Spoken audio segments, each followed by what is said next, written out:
I think we've instilled a culture change. I think we're well on our way to having that bought into by the vast majority of our players. The play like a Brown mantra.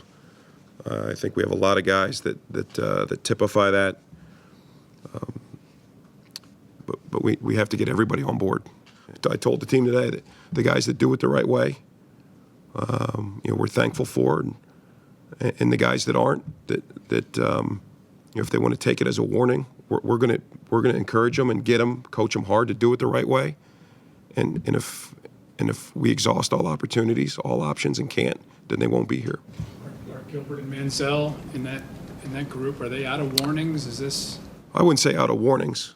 I wouldn't say that. I mean, it's.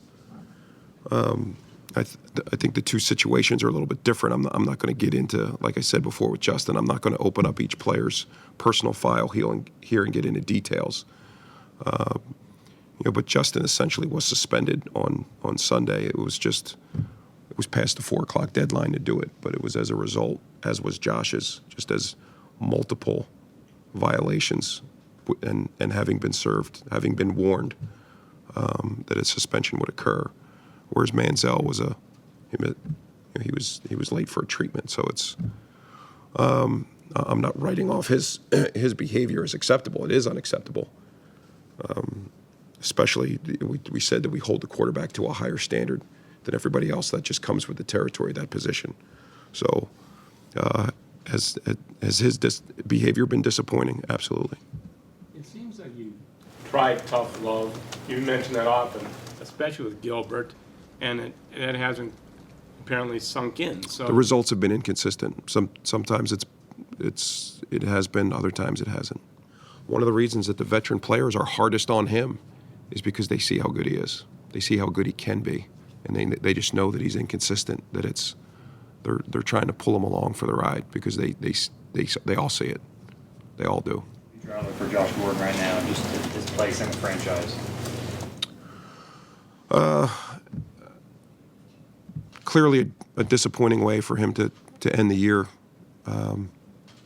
but at the same time, Josh right now is a Cleveland Brown, and we want to take care of our own, but at the same time, we're going to hold our guys accountable.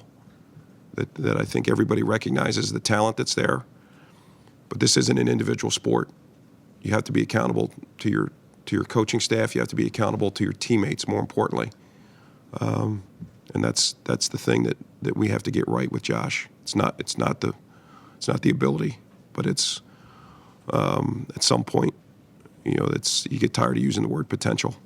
So this is, this offseason for him puts him squarely in a crossroads with us. Like I said yesterday, that we had 40-plus guys out there busting their tails in a game that to a lot of people was meaningless, but it wasn't meaningless to us.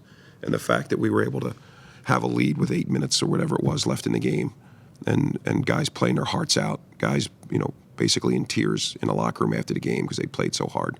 That's what pains me, because we have so many guys here that are doing it the right way, but to have 2 or 3 or 4 or 5 guys that aren't doing it, that are drawing a ton of negative attention to this organization, that's what's disappointing. Yesterday you said you'd have more to say on the